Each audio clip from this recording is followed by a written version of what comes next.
All right, everybody, welcome to another episode of the Kris Gethin podcast. Again, we are in a hotel lobby just upstairs, so you may hear a little bit of background noise, but we did an episode yesterday and it was really, really good. I listened to it after, it didn't pick up that much noise. And your attention is going to be on this man here, Mr. Siim. Been wanting to do this podcast for quite a while now. I know we've been in contact for a little bit over the past 3 or 4 years now, but we've never been able to meet in person and get this done. So thank you very much for being here, brother. Really, really appreciate it. I know it's a busy time for you here, but we are at the Biohacking Summit here in Amsterdam. My first time here, really enjoying it so far, and I'm about to enjoy it even more now I'm having Siim on the show. So Siim, like you are, I hate to say it, one of the few people in the biohacking industry that is in great shape. You know, you obviously work out, you know, and, you know, that leads to my first question here. You know, you see a lot of people at the expo here and a lot of these biohacking events, and it seems to be a lot of people that are really motivated on the new technology, the new shiny object. However, I don't know if these people are always active. Of course, I'm generalizing here, but do you think this is something that is missed a little bit, where people look for the new technology? And I know that you've studied anthropology, where, okay, we know that there's a lot that we can learn from our ancestors and ancestral wisdom, and we should have that first and foremost. But do you think people get a little bit distracted by technology and the new biohacks that are coming out today and not looking after the fundamentals of working out, which we know is associated with longevity? Yeah, well, generally I agree that even just, you know, the average person outside of the biohacking community, like they're not in the best shape. And I think with the biohacker specifically, they might be a little bit hyper focused on, like what kind of supplements do I need to take? What kind of, gadget, what kind of new technology is going to give me some of the, results that they're after, which usually would be like, weight loss, longevity, better cognitive function, better biomarkers, whatever it is, all of those things will improve with exercise. Like right now, we don't have anything that is as powerful as exercise when it comes to longevity. Like there's no pharmaceutical that is more powerful than that.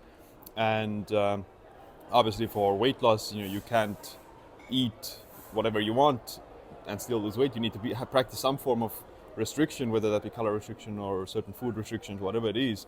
There is no, magic pill right now. And I think many people in biohacking, I guess they get into biohacking because of, having certain health issues or other, let's say, shortcomings in their health, and they might not have the background of traditional health and fitness.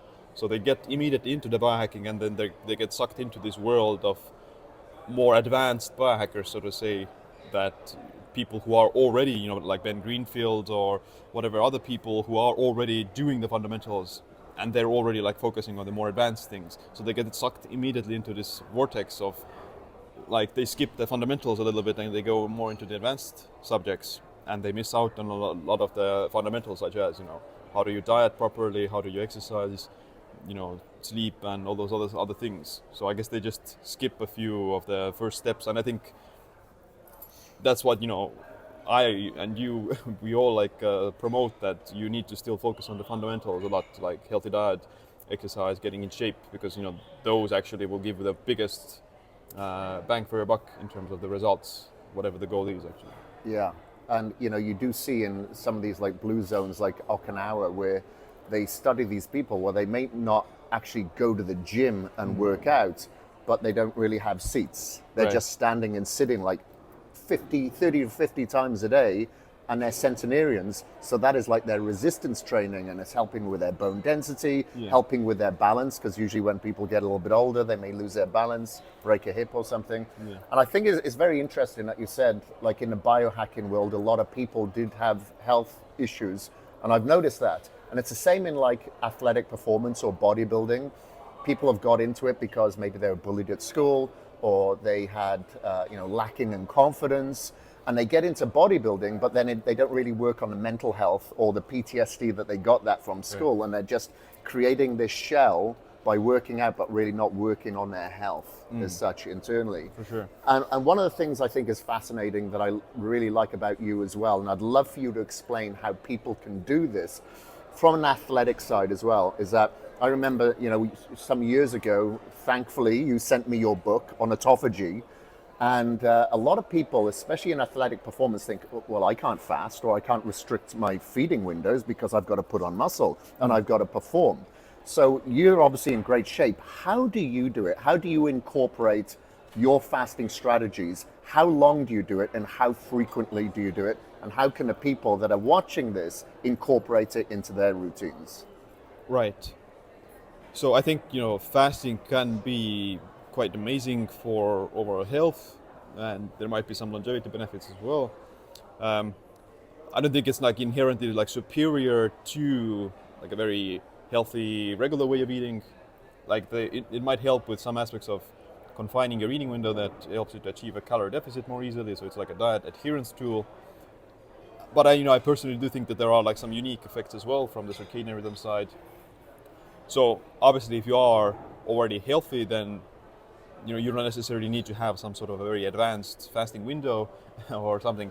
Just some of the basics are already good enough, like, don't eat immediately before bed, maybe don't eat immediately after waking up, and try to limit some of the snacks during the daytime and to have like more regular meals. I think that will already, give people 80% of the results instead of the average American who, eats from the moment they wake up to the moment they go to bed. So there is some benefits to having like a smaller eating window, I think, for everyone, regardless if they're trying to build muscle or longevity or just even regular maintenance routine.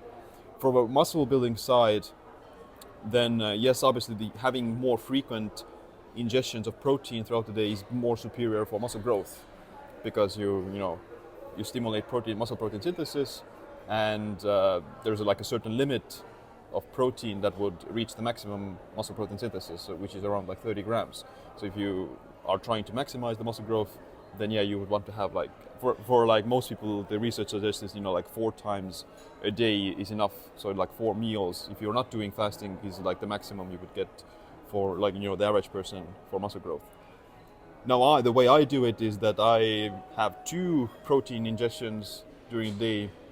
So the first one is gonna be usually like a protein shake around like 11 a.m. actually, or 12. So it's gonna be like before my workout. The reason I do that is because, working out fasted is more catabolic. Like you are, it's gonna be harder to build muscle, and you will break down more muscle tissue as well if you're like, especially if you're like more advanced with strength training or something. If you're like a beginner, then yeah, like it doesn't really matter. Like whatever you do, you're gonna see results. But if, the more advanced you get, then the more like careful you need to be with your training and meal timing.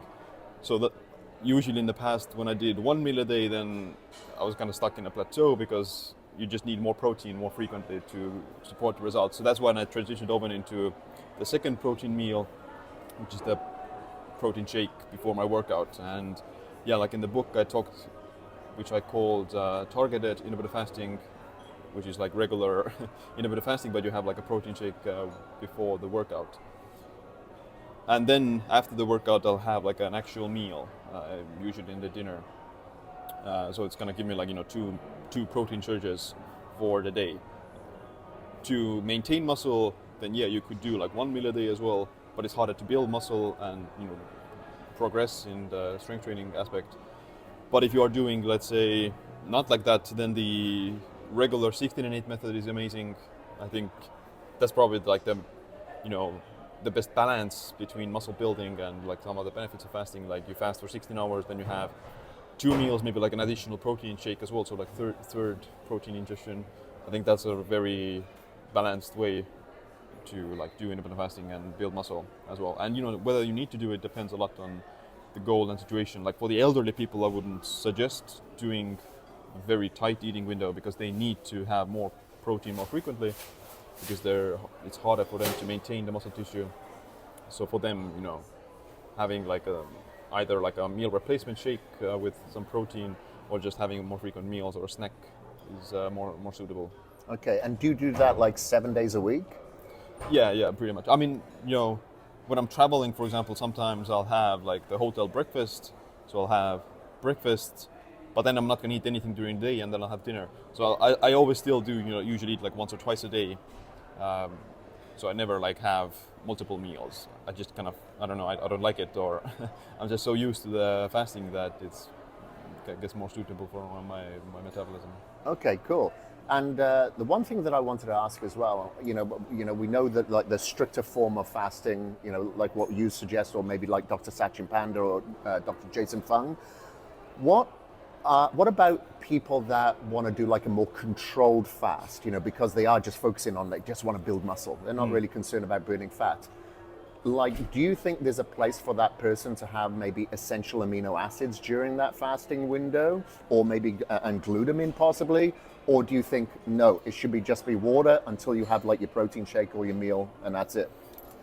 Well, technically, I don't really think it matters that much. So like, the essential amino acids, they do have amino acids, but they don't have like significant amount of calories.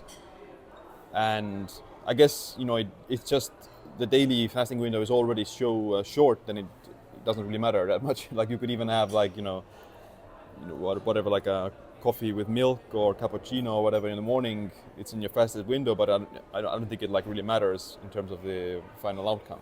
Right. Like within the 24-hour window, then what matters most is like the total calorie intake and the protein intake, and whether or not you consume like artificial sweeteners, amino acids, or milk in your coffee or MCT oil. Depends, like what's your philosophy, or what's your like, what are your opinions about that? And I think the differences are so small probably that it doesn't really matter at all.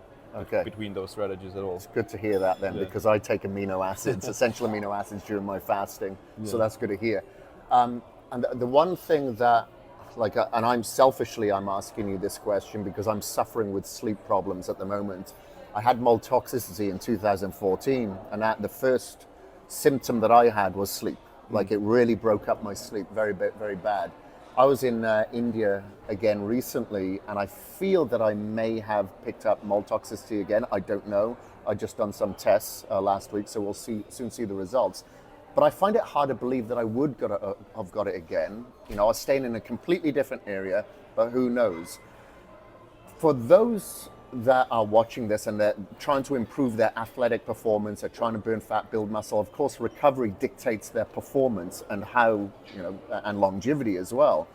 What are the strategies? Because there's so much information out there, you should take melatonin, you shouldn't take melatonin, and you should eat before bed or you don't eat before bed. What are the strategies that you implement and suggest to help with the quality of someone's sleep? Right. Well, some of the like most basic fundamentals are like the bedtime routine. So what do you do before bed?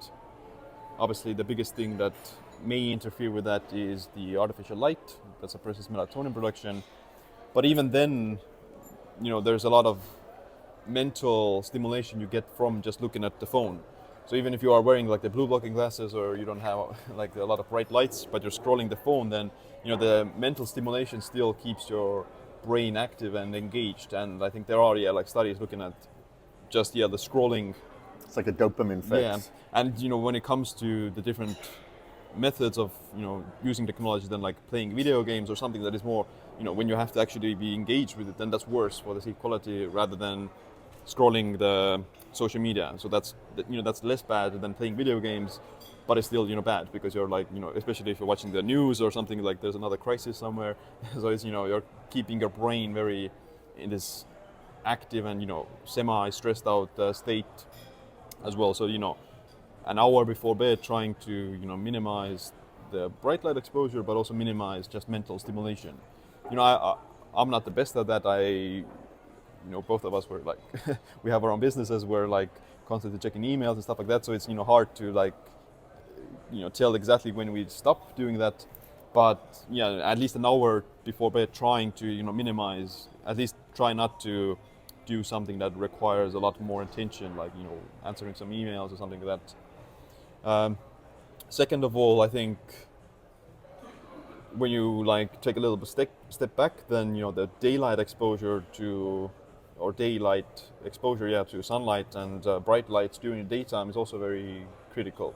So when you get exposed to sunlight in the morning, then that near infrared light actually stimulates certain proteins in your brain that actually help you make melatonin at night.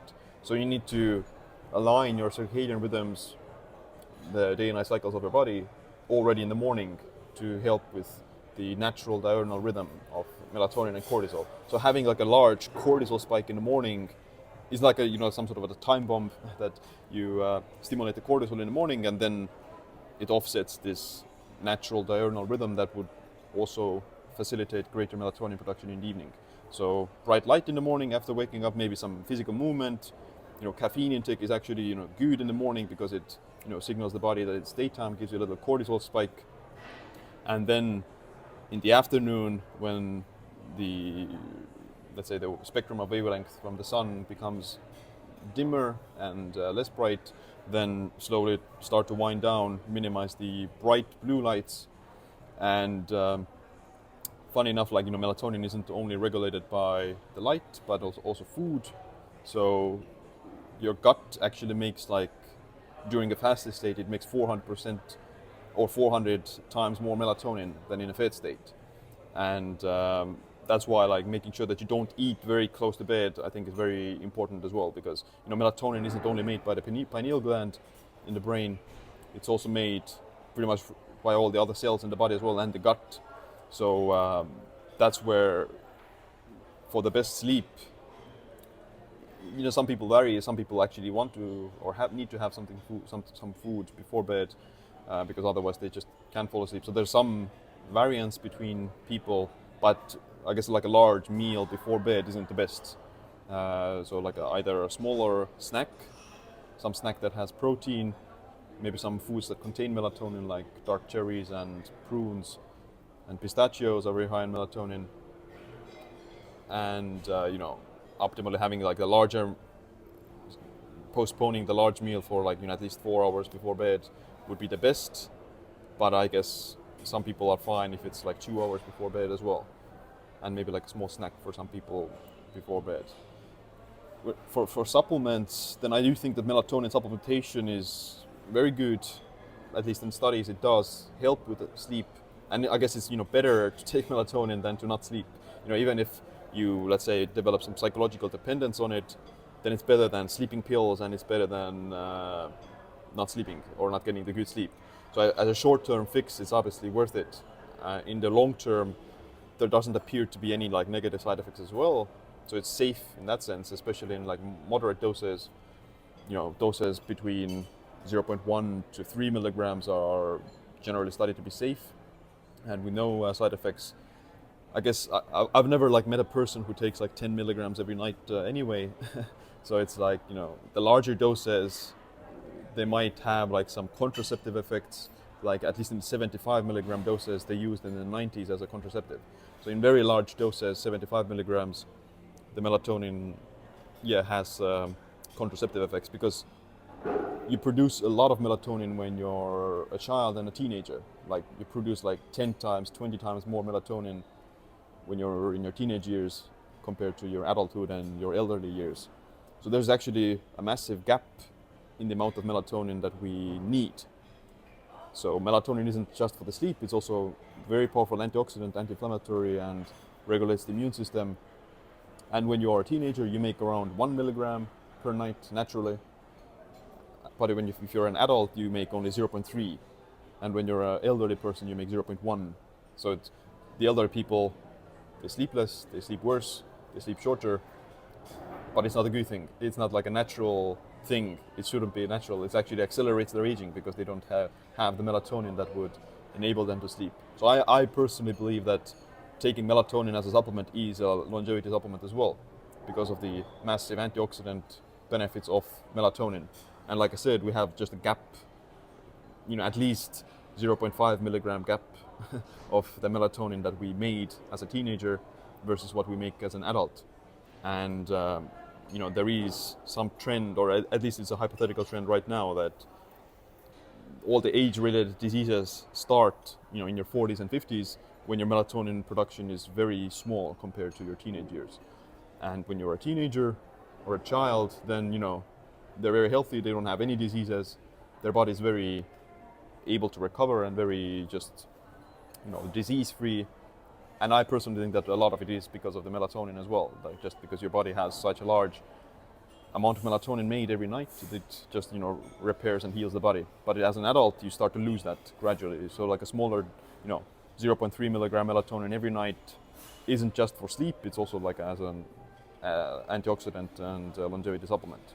But for the sleep purposes, then doses of up to like 1 to 3 milligrams are also safe. I wouldn't recommend going above that. Generally, like a less is better with that. But yeah, any dose between 0.1 to 1 milligram and 3 milligrams it has been shown to improve sleep quality as well. Of course, there are some other things that as well depends, I guess, on the neurotransmitters of people. So like, are they more dopamine dominant or serotonin dominant? Some people who are more dopamine dominant, like me, like if you are into like entrepreneurship and business or whatever thing that requires a lot of drive and stuff, then you are probably more dopamine driven because of dopamine is just what motivates you and keeps you like going, whereas serotonin is more like calm and relaxed.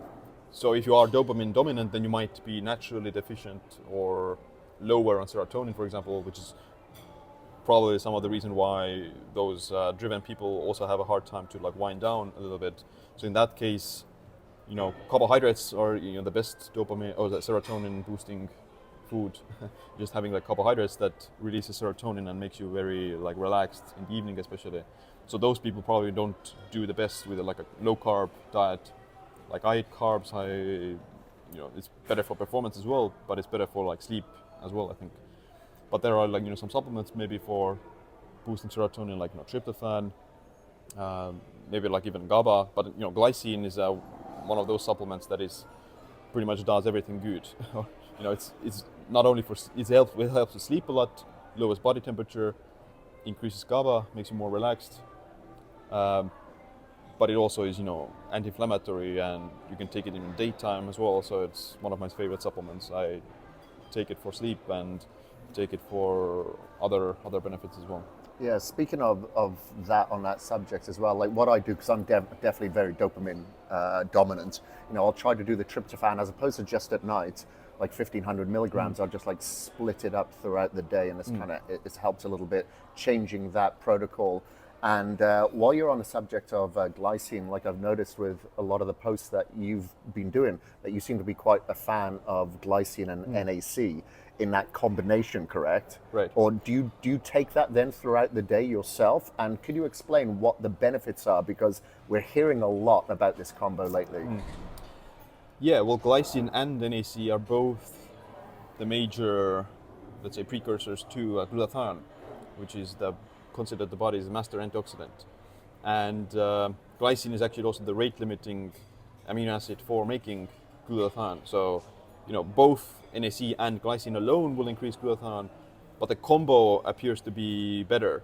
And the reason why I'm like a very big fan of the GlyNAC combo is because we just have actually, at least like a dozen human clinical trials on elderly people showing that the GlyNAC combo consistently and repeatedly reduces the hallmarks of aging, reduces these age-related, let's say, declines like muscle strength and walking speed, cognitive function, and other like aspects that are related to aging.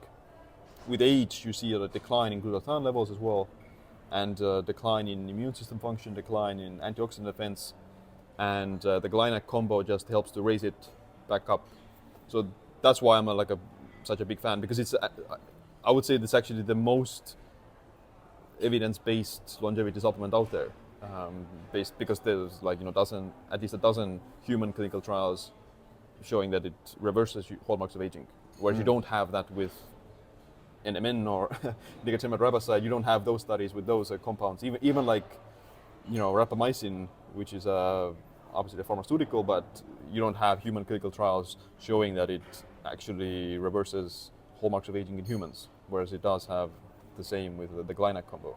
So right now, I think it's the most evidence-based supplement, over-the-counter supplement that exists for like reversing or slowing down aging.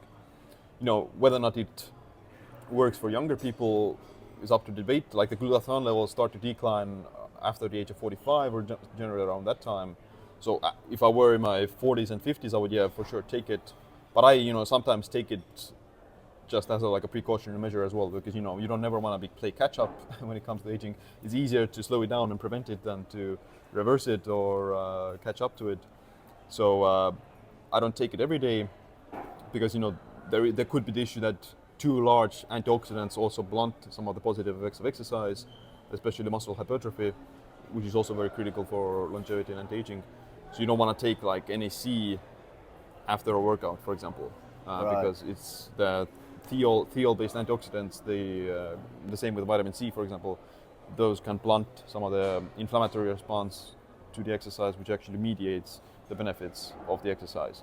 So I take it usually on like the rest days, or if I have like some sort of a sickness or cold or something like that, where I want to boost my immune system. And the time to take, so the doses actually are pretty large in those clinical trials. They take like 100 milligrams of glycine per kilogram of weight, which is like 7 to 8 grams per day, and the same with NAC as well, 98 milligrams per kilogram. So it's like 6.8 grams of NAC, which is very large dose. I've never actually taken that large for NAC.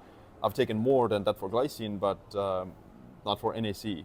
So if you are in your 40s and 50s, then maybe taking 6-7 grams of NAC plus 6-7 grams of glycine, I would for sure test it out, at least based on the trials, that the larger dose is what's needed. Like you don't get the same results with a dose of 2.4 grams, for example. Right. So everybody that's younger out there needs to start working harder right now so they can afford it when they get older. Right. So this is a great answer, because somebody just asked me this yesterday in the expo, because we know that NAD levels do decline as we get a little bit older as well. Like I'm 49 years old now, of course I take it. However, somebody came up to me yesterday who was 24 years old and said, should I take NAD? How would you respond? Would you respond the same way? Well, maybe take it for preventative measures, or don't you see any benefit until maybe after the age of 40? Yeah. With NAD, it depends, I guess, on their NAD levels. So you can measure NAD levels in the blood. I guess the issue is that this test can be quite sensitive, so it's dependent of your inflammation status, your like exercise burden and sleep status and those things. If you're like sleep deprived, you're over-exercised, you've changed time zones, or you drank alcohol, whatever, those things will deplete your NAD levels, at least in the short term. So it depends when you do the test. But if you are experiencing a lot of the symptoms of low NAD, like low energy, sleep problems, and some poorer biomarkers as well. So, and you do everything else right, like the fundamentals, then yes, you could try to experiment with the NAD boosters to see if it makes a difference. I do think that even as a young person, you can benefit from NAD supplementation, but I guess it's more valuable in the situations where you are experiencing like circadian mismatch or inflammation or sleep loss, something like that. I personally use it only in those situations where I had a bad night's sleep, or if I'm just traveling and changing time zones. For the elderly, and I would start to take NAD on a consistent basis, starting my 40s for sure, because there is a decline in NAD levels with age. A healthy lifestyle probably maintains the NAD levels for a lot longer. So if you exercise, you eat a good diet, you have a good circadian rhythm, those things will maintain the NAD levels naturally as well higher. But I mean, there is going to be some decline anyway. It's just how fast you're able to slow it down. So that's where the NAD supplementation in the 40s would already be quite worthwhile to take every day. And which of the boosters work best? So for the people in their 40s and 50s and 60s and 70s, yes, the NMN and nicotinamide riboside are probably better because they yield a greater response in raising NAD levels generally. But what you want to do, or what you need to have as well, is the salvage pathway activated. So there's different pathways of NAD production. There's the de novo biosynthesis pathway, which uses tryptophan, then there's the price-hander pathway that uses niacin, and you get those from primarily dietary sources. And the last one is the salvage pathway, which is the recycling pathway. And this recycling pathway is something that works all the time. And whenever you are raising NAD, whether that from the food or the NMN or nicotinic riboside, that NAD will have to go back to the salvage pathway. So if your salvage pathway, the recycling pathway, isn't working, then you're just losing a lot of the NAD. And most of the NAD that you are producing every day comes from the salvage pathway. Like, I guess the approximate amount is like 90% of the NAD comes from the salvage pathway. So it doesn't matter how much NAD you take if you don't have the salvage pathway working properly. So how do you have the salvage pathway active? So there's the enzyme called NAMPT, which is the rate limiting step in the NAD salvage pathway, and this enzyme is activated by AMPK, which is energy stressor sensor that gets activated with exercise and calorie restriction and intermittent fasting. So these positive stressors activate the AMPK that forces the body to recycle or enables the body to recycle the NAD. And there's obviously certain nutrients as well, like all the polyphenols work on that same pathway. So those dietary polyphenols and these phytonutrients, those work through the salvage pathway as well. But the key part for the salvage pathway is still the circadian rhythm alignment. So the NAMPT enzyme is SIR2-in-1 dependent, and SIR2-ins are circadian rhythm proteins. So you need to have pretty much a robust diurnal rhythm and a consistent one as well, that in the morning some sunlight, get a good cortisol spike in the morning, and in the evening a nice increase in melatonin, and go to bed at like a normal time. That will maintain the circadian rhythm, the natural human circadian rhythm, and that will also enable the NAD to be recycled. Right, got it. Yeah, one of the things that's helped me, especially I've noticed it more recently because I've been traveling a lot, and like I said, my sleep is suffering at the moment, doing whatever I can to kind of fix that. By actually having various forms of NAD at the moment is just really helping me with my energy levels, even though I'm looking at my sleep score and it's not the best at the moment. So I'm definitely feeling the positive effects, especially at my age as well. Now, I know that we seem like that we're bouncing all over the place here, but it's just like I could probably speak to you for like 3 hours here, so I wanted to compact this in. But you've just come out with a book that's really great on minerals, and this is something that, it's become a bit of a craze over the few years, where so many brands are coming out with various hydration products, and rightfully so, because like I've noticed with clients that I work out with, I notice their performance is down a lot of the time, maybe not because of their sleep, maybe not because they haven't eaten right that day before, but usually because of hydration, and they just think that drinking gallons of water will help. And I noticed when I first went to India in 2012, like I was sweating all the time and I was drinking loads of fluid, but I didn't feel like I was getting hydrated. Right. But until I started drinking coconut water, and I was like, okay, now I feel so much better. I'm not having to drink as much volume. Now, have you noticed that throughout the world today that we are deficient in minerals? And is it because of the lifestyle? Is it because of the food supply?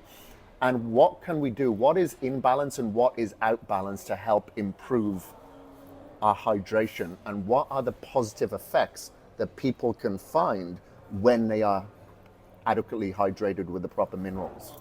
Right.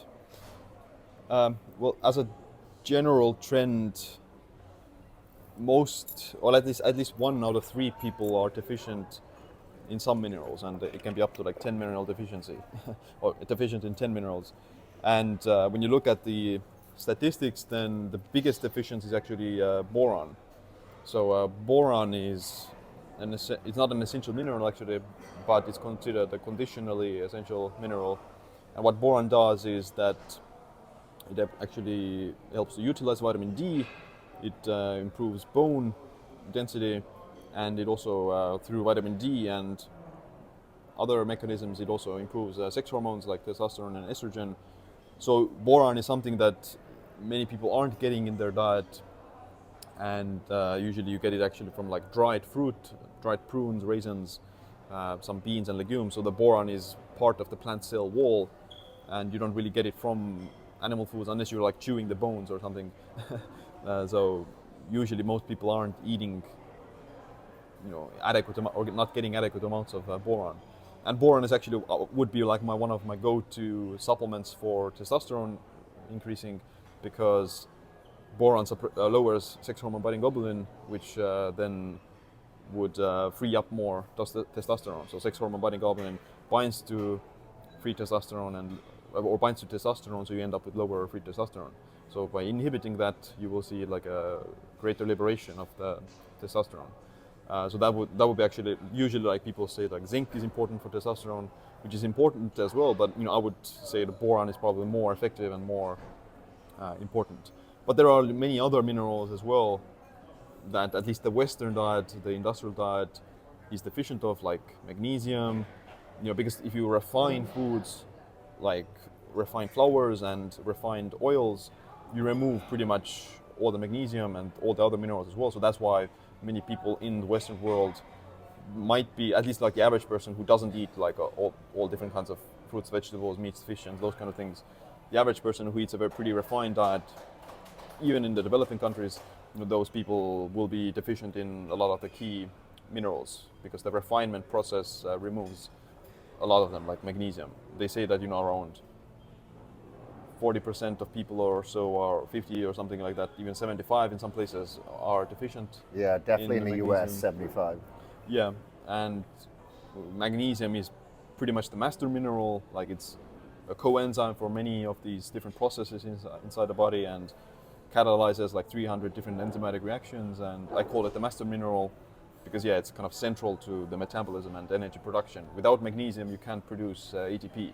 And there's many other minerals as well in the electron transport chain involved with producing energy. But magnesium is one of the top deficiencies because the refinement process generally. And you can get magnesium from seafood, pumpkin seeds, some vegetables, and those kind of things. But the soils themselves are also deficient in magnesium because of erosion and pesticide use. So like supplementing magnesium is a very simple one, especially with people who are stressed out, or if they have some metabolic syndrome or some poor glycemic control, because stress reduces magnesium, high blood sugar levels reducing magnesium, sleep loss reduces magnesium. So it's a very common deficiency, and it doesn't have really like an upper limit. You could take, the RDA is 420 milligrams. You could take even 1,000 milligrams in some cases. Nothing's going to happen. You probably, the worst thing that could happen is like diarrhea or something, but it's not a particularly dangerous compound. Of course, I wouldn't say that you need to take 1,000, but 400 milligrams every day for the average person would be probably like a net positive, just for the benefits on like sleep and stress and raising the magnesium status. Okay, so all right, boron. I'm taking note of that. I used to take boron years ago, and I haven't taken it for a while, so that's going to be something that goes back into my supplement routine. But anyway, Siim, really, really appreciate this time. I know you're very, very busy, but I'm glad that we made this happen. For those that are listening and watching, if they want to find out more about you, purchase your books, maybe ask you some questions, where can they find you? And of course, I'll put links to everything that we've spoken about in the show notes as well. Yeah, so my website is siimland.com, and I'm Siimland on all the social media platforms. Okay, and that's SIIM, for those that don't want. But thank you very much. Really, really appreciate your time here, my friend. I'm really glad that we made this happen. So that is the Kris Gethin podcast for this week in Amsterdam. And for myself and Siim Land, we are out.